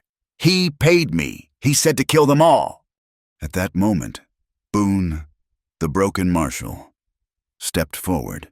He had been holding something. He threw it into the mud at Che's feet. It was a crumpled telegram. He sent this, Boone said, his voice dead, the night of the fire. Che picked it up. He read it, and then he read it aloud. Use any means. Fire is cheap. B. The crowd surged. This was it, the proof. He is a murderer, the widow screamed. Get him, the blacksmith roared. But Eliza stepped forward, from the church, holding the map. Weight, not blood. Truth. She stood on the steps of the land office, next to the church. She held the map high. This is the truth. This is the land he stole. This is the proof of his lies. As she spoke, Running Bear and his men, who had been waiting, moved. They walked in a silent, solemn line. Each man carried a stone. They walked past the crowd, past Hargreavy, and they stopped in front of the marshal's office. They began to lay the stones, one by one, in a large, perfect circle, the sacred boundary of the ancestors. This is the law, Running Bear said, his voice carrying over the crowd. This is our ground. He who steps across this circle is not a man. He is a ghost. He has no name.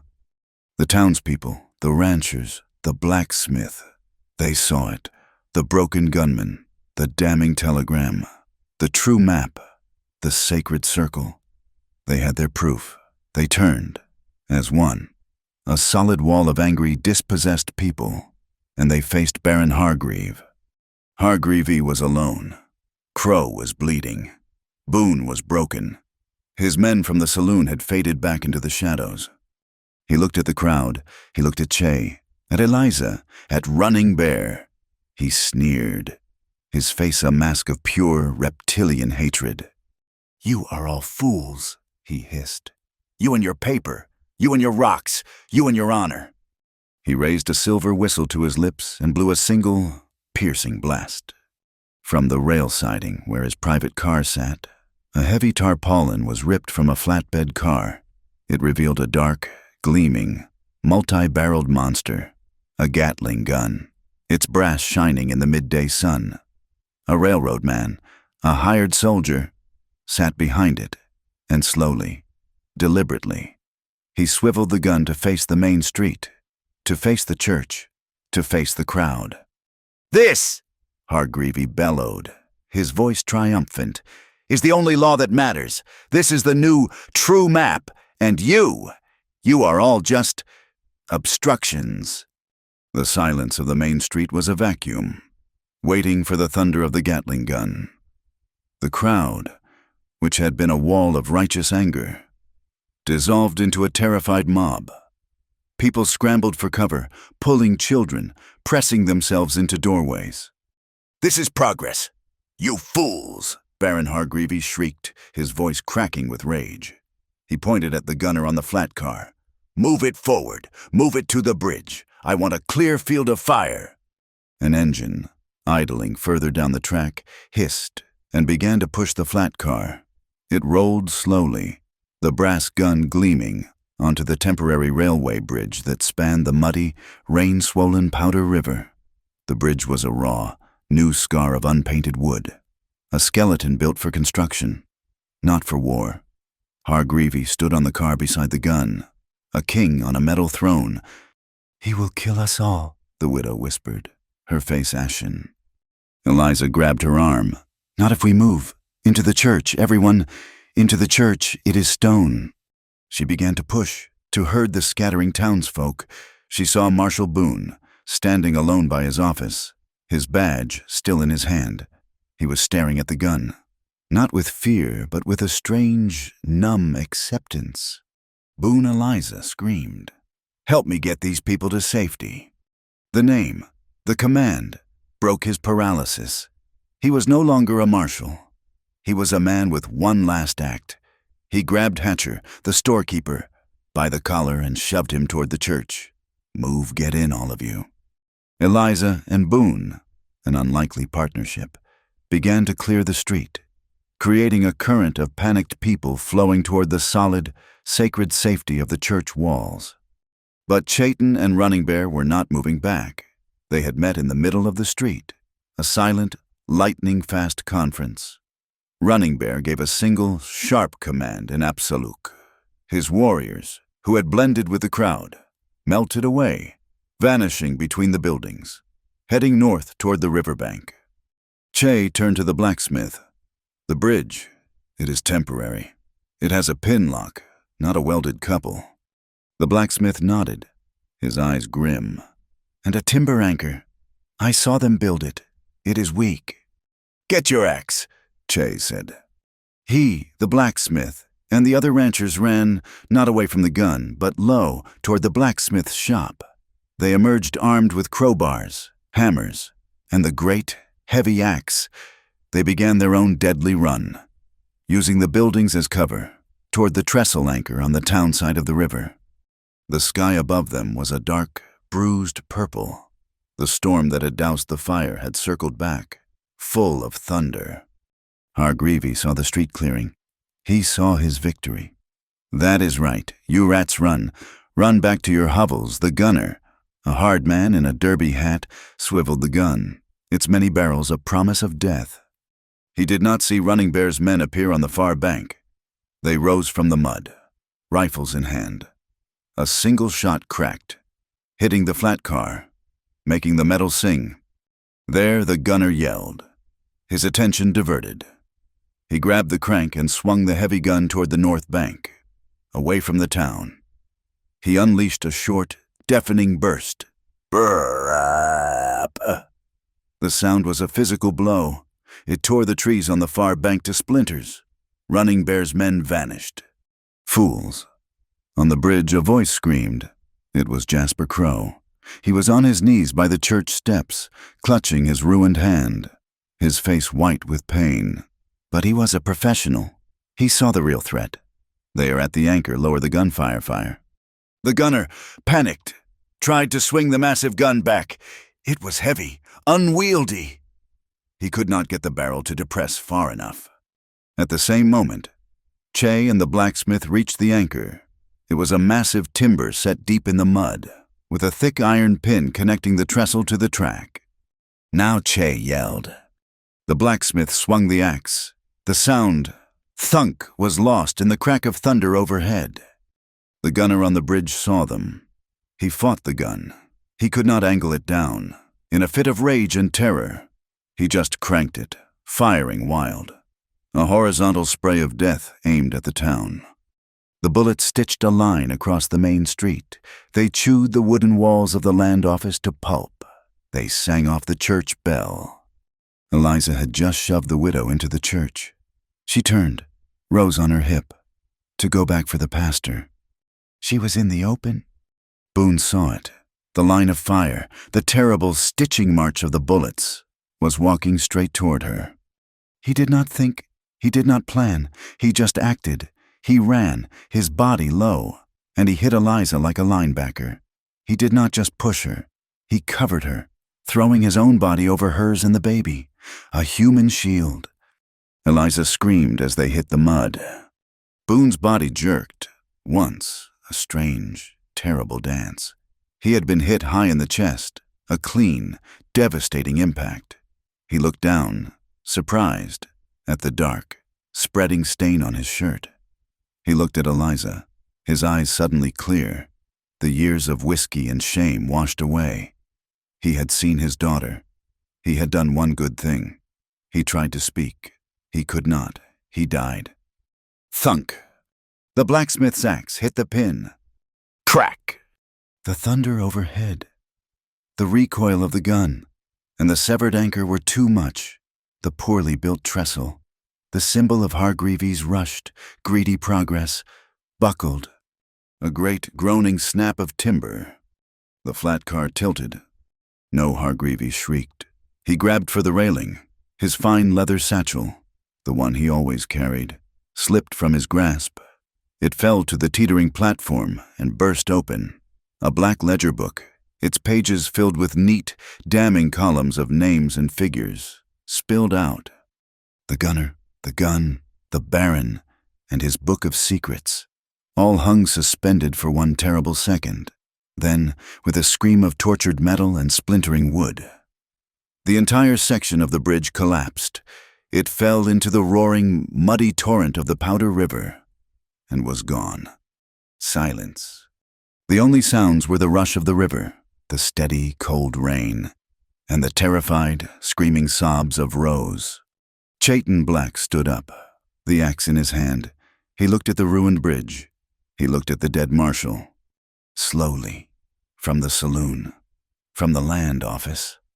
Hargreavy's remaining hired men, the ones without a gun, the ones who had just seen their paycheck disappear, walked out, their hands in the air, in. Running Bear and his men emerged on the bank. The blacksmith and the ranchers stood, breathing heavily.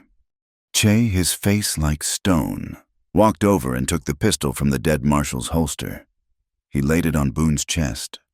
Pastor Gideon stepped out onto the church porch, his Bible in his hand. He looked at the stunned, wet crowd. He looked at the disarmed railroad men. By the laws of God and the territory of Wyoming, his voice, no longer trembling, rang out in the absence of a marshal. I see murder, I see corruption, and I see justice. These men, he pointed at the railroad crew, are under the arrest of the citizens of Red Butte. Eliza slowly, numbly, got to her feet. She was covered in mud and, though she did not know it, in Marshal Boone's blood. She looked at the man who had died for her, the man who had called her a whore. She looked at her husband, Chayton, walking toward her, his face a mask of grief and victory. She walked past him. She walked to the sacred circle of stones that Running Bear had built. She still held the locked wooden box. In front of the entire town, in the cleansing rain, she knelt. She placed the box in the center of the circle. She took the key from around her neck. She unlocked it. She stood. She did not raise her voice. She held up the map. "This is the truth." She held up the journal. "This is the witness." She held up the letters. "And this is the crime." She looked at her husband. She looked at Running Bear. She looked at the widow, who was crying. The blacksmith let out a single, whooping cry, and then the town, the whole broken, terrified, and victorious town erupted. It was a sound of cheers, of sobs, of rage, and of profound, painful relief. The dust was gone. The Baron was gone. But the price, she thought, looking at the body of Marshal Boone, had been paid in full. The river was a brown, churning monster, but it could not hold the Baron. His men found him 2 miles downstream, clinging to a log, his fine suit ruined, his face a mask of black mud and apoplectic rage. He was alive, the Gatling gun, his ledger of secrets, and the bridge were gone, lost to the silt and the current. Back in Red Butte, the rain settled into a cold, steady drizzle. The town was in shock, suspended between the violence of the day and the uncertainty of the morrow.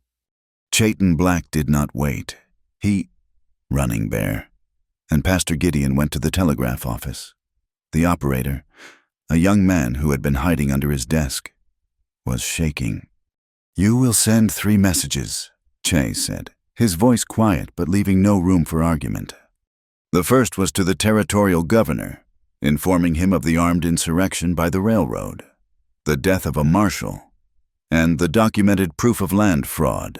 The second was to the Condone, marshal in Cheyenne, the one Mr. Reed had believed in, requesting federal intervention. The third was to the New York Tribune, addressed to Mr. Reed's editor, containing a simple, terrible sentence: Hargreavy, murder, arson, fraud, proof, Red Butte. They stood in the office and waited for the clacking reply of acknowledgement. The wires were alive. The world was now listening. They buried their dead 2 days later. The sky was clear, the air washed clean. They held 2 funerals. The first was for the young warrior, Little Hawk's brother. He was wrapped in a new blanket and placed on a high scaffold in the Absolute Way. In the hills he had died defending. Running Bear did not speak. He sang, a long, keening song of loss that echoed off the red bluffs. Chay stood beside him, his hat over his heart, a bridge between the 2 mourning worlds. The second was for Marshal Boone. Pastor Gideon read from the Bible. The crowd was small and quiet. No one knew what to say. He was a drunk, a bully, and a coward. He was also, in his final second, a hero. They buried him in the town's small, wind-blown cemetery. Eliza, holding Rose, placed a single, wild prairie rose on the fresh mound of dirt. She did not weep for the man he was, but for the man he might have been, and for the daughter he had finally rejoined. There was a third memorial, a private one. Chay and Eliza rode out to what was left of the ranch. The cabin was a pile of black, sodden timbers. They found a single, unburnt plank from the barn. Chay took his knife and, with the same precision he had used to disarm Crow, he carved a name: Arthur Reed. Below it, he carved the words Eliza spoke: "The truth is not buried." They set the wooden plank as a marker, not a grave, on the high ridge, the eagle's nest, where the box had been hidden. Eliza stood there, the wind in her hair, and felt the last of the fear leave her. The box, which was now in the pastor's safe, was no longer a burden. It was an anchor. It was just paper. The real truth was here, in the land, in the wind, in the child on her hip. The law arrived 5 days later. Not a single envoy, but a troop of 10 blue-coated, hard-bitten U.S. Marshals, led by a man with eyes like winter ice. They did not stop at the saloon. They did not stop at the land office. They rode straight to Baron Hargreavy's private car. Hargreavy, patched up, in a new suit, met them on the platform. He held a glass of brandy. He smiled. "Gentlemen, a pleasure. I am Baron Hargreavy. I trust you are here to arrest these seditious squatters." The marshal did not wait for him to finish. He presented the warrant. He had received the telegram, and he had also received, by special courier from Denver, a file from his colleague, a file from a dead reporter named Reed, one that had been waiting for confirmation. "Baron Silas Hargreavy," the marshal said, his voice flat. "You are under arrest for conspiracy, incitement to riot, and suspicion of murder." They took him. They took his men. They also took Jasper Crow, who was found in the livery, his hand crudely bandaged, drunk and in agony. His testimony, given in exchange for laudanum, was a long, spiteful, and entirely truthful confession. It named names, it named dates, it named Boston. The case was built. The telegram Boone had saved, the confession of a broken gunman, and the contents of Eliza's locked wooden box, the maps, the letters, and the copied pages of a stolen ledger. The railroad, its head cut off, its private army in chains, stalled. The crews, unpaid, began to drift away. Red Butte was left to find its own way. The first meeting of the new town council was held in the church. The blacksmith, Pastor Gideon, the widow, and Hatcher. They looked at each other. They were the law now. Their first act was to invite Running Bear. He came. They unrolled Eliza's map on the altar. They did not argue. They drew a new line. The Absolute burial grounds, the high meadows, and the sacred spring that fed the creek were to be a permanent, protected sanctuary. The agreement was written in plain English, signed by all of them, and co-signed, with his mark, by Running Bear. The town, in its first official act, had chosen peace over progress. The railroad, when it eventually returned, would have to go around. Their second act was to help their neighbor. Rebuilding the ranch was not one man's work. It was the work of a community. The blacksmith came with his wagon, bringing salvaged, unburnt beams. Hatcher brought nails, glass, and flour. The widow brought 2 chickens. Running Bear's people, whose own lodges had been rebuilt, brought tanned hides and knowledge. They built a new house, larger than the first, on the same foundation. It was a house built by many hands. It was strong. It had a long, wide porch. As they were setting the last rafter, a small, triumphant cry came from the porch. Eliza, who had been setting out bread and coffee, turned. Rose, who had been holding onto her mother's skirt, let go. She looked at Che, who was standing by the steps. She took one step, then another. She fell. She got up, and she walked, her small, unsteady steps covering the distance between them. She was walking on the new, clean boards of her own front porch. Che picked her up. He held her high in the air. His face, which Eliza had so rarely seen smile, broke into a grin of pure, unguarded joy.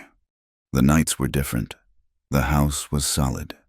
It smelled of new pine and fresh-baked bread.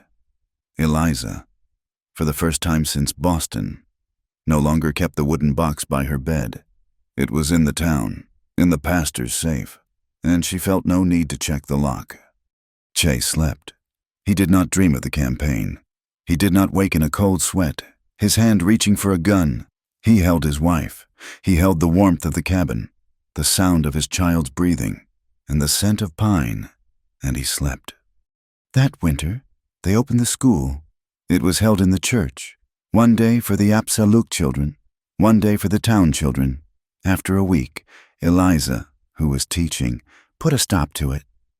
"This is foolishness," she declared. "A, B, C is the same in every language. Everyone together." So they came. The rancher's son sat next to the Absolute daughters. It was a single, noisy, chaotic room. Eliza taught reading and arithmetic. Running Bear, who sat in the back, taught them other things. He taught them how to read the clouds, how to tell a deer track from an antelope's.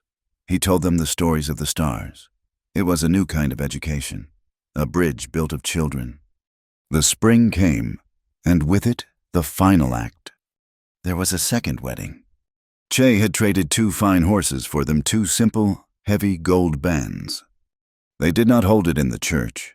They held it on the hill, by the rebuilt circle of stones that marked the graves. It was not a large wedding. Pastor Gideon came. Running Bear and his family came. The blacksmith and the widow came. The pastor read the words, the same as before, but the air was different. It was not a legal defense. It was a celebration. Then Running Bear stepped forward. He had them stand in the circle of stones.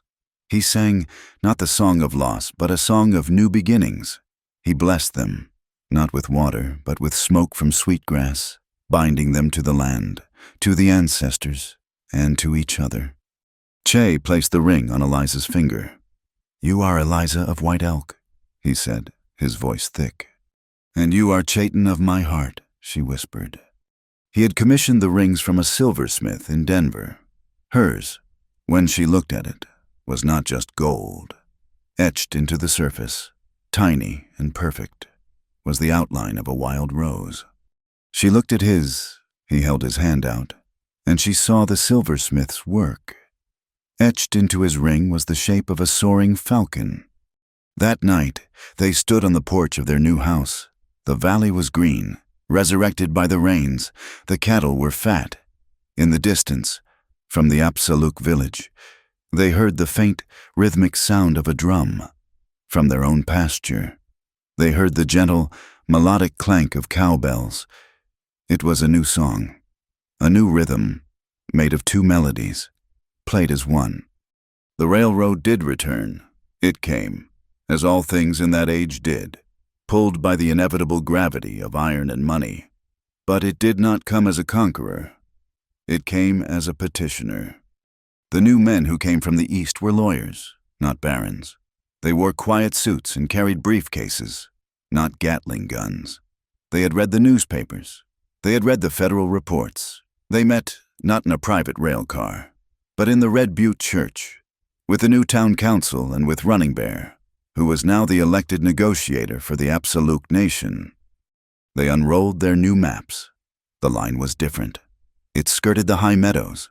It gave the sacred springs a wide, respectful berth. It did not cross the graves.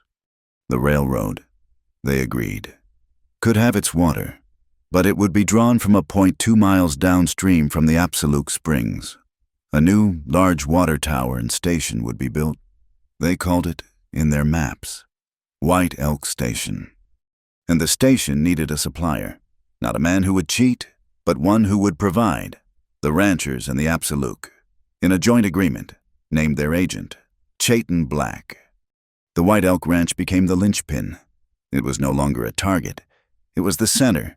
Che's herds, now mixed with Apsaluk-raised horses, provided beef and remounts to the railroad. Eliza's careful accounts, once used for war, were now used for trade. The ranch became the supply depot for both the town and the tribe, a place of fair measure and honest words. The news of Baron Hargreavy came by telegraph. Months later, he was tried in a federal court in Washington. The trial was long. The Black Ledger, which had been fished from the Powder River by a U.M. Marshal, was presented as evidence. Jasper Crow, his hand gone, his career over, testified for 3 days. Hargreavy was not hanged. Men like him were rarely hanged, but he was ruined. His empire of paper and bribes was dissolved. His assets were seized by the federal government. A year later, a letter arrived for Pastor Gideon.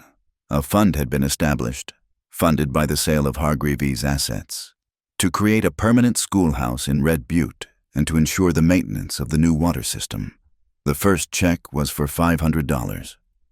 The blacksmith read the letter aloud on the church steps, and the town, for the first time, felt the true, slow, and satisfying turning of the wheel of justice.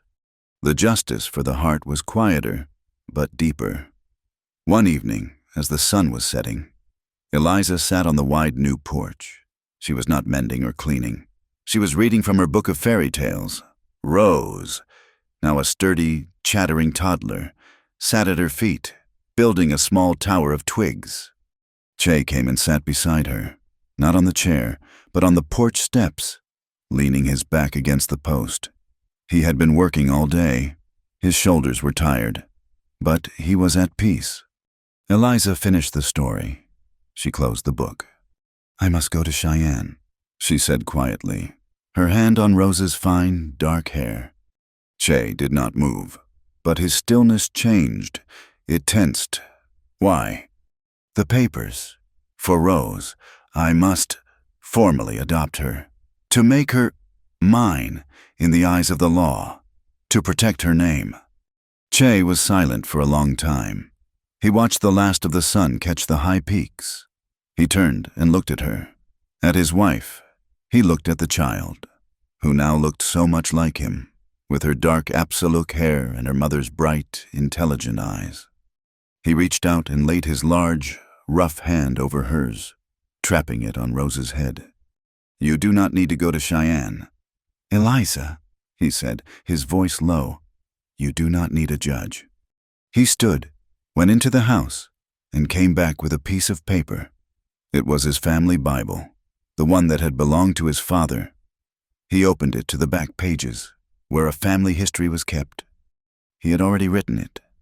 Chayton Black, born. Eliza Whitmore, born.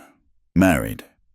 And below it, in his same careful, carved handwriting, Rose Black, born. In this house, daughter of this land, daughter of Chayton and Eliza Black. Eliza looked at the words. She looked up at him. Her eyes were full.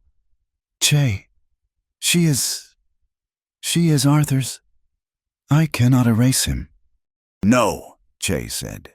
He knelt in front of her, so their eyes were level. "You cannot. He was her father in blood.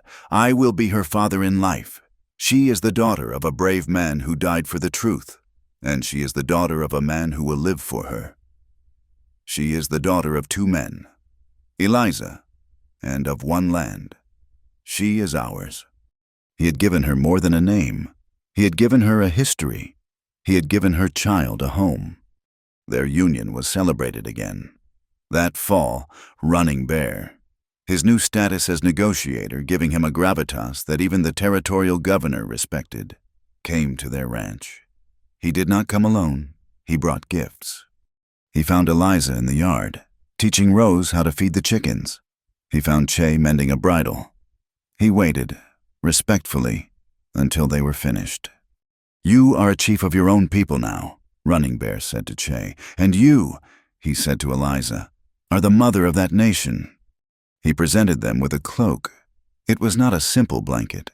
It was a robe of tanned, supple deer hide, as soft as velvet, and stitched to the shoulders. A collar of breathtaking beauty were the feathers of a falcon. "This is the skin of our family," Running Bear said. "You are Apsaluk. You are white. You are now one. This is our promise." Che took the cloak. He did not put it on. He wrapped it around Eliza's shoulders, and then pulled her and Rose into his arms, wrapping them all in the warmth of the skins and the blessing of the feathers. The house settled. It found its rhythms. It became a home. The objects of their war found their peace. Chayton's father's army compass, the one that had guided him between two worlds, was no longer in his pocket. He had hammered a small brass nail into the doorframe, just inside the house, and he hung the compass there. It was the first thing you saw when you entered, and the last thing you saw when you leave. It was no longer for finding a way in the wilderness. It was for finding your way home. And the locked wooden box, it was no longer locked. It sat on the shelf, next to Eliza's fairy tales. It was no longer heavy with maps and secrets and fear. Eliza had taken those papers, the maps and the letters, and given them to the pastor, who sent them to the Territorial Historical Society, where they belonged. Now, the box held different things. It held the deed to the ranch, signed and sealed by the new, honest town council. It held the letter from the blacksmith, thanking Che for his stand. It held a dried, pressed wild rose from Marshall Boone's grave, and on top, folded neatly, was the front page of the New York Tribune, the story, with Arthur Reed's name in the byline, and Eliza's name in the text, had told the truth. The box was no longer a burden of the past. It was a record of their new life. I am writing this now, not in a small, rented room in Boston, looking at a brick wall. I am sitting on my porch, my own porch. Rose is asleep inside. Che is riding the High Line, and I can see his dust miles away. My name is Eliza Black. I am a rancher's wife. I am a mother, and I am, once again, a copyist. But I am not copying the words of other men. I am writing my own. I am writing a new kind of story, not the ones in the dime novels, full of perfect heroes and impossible villains. The West is not that.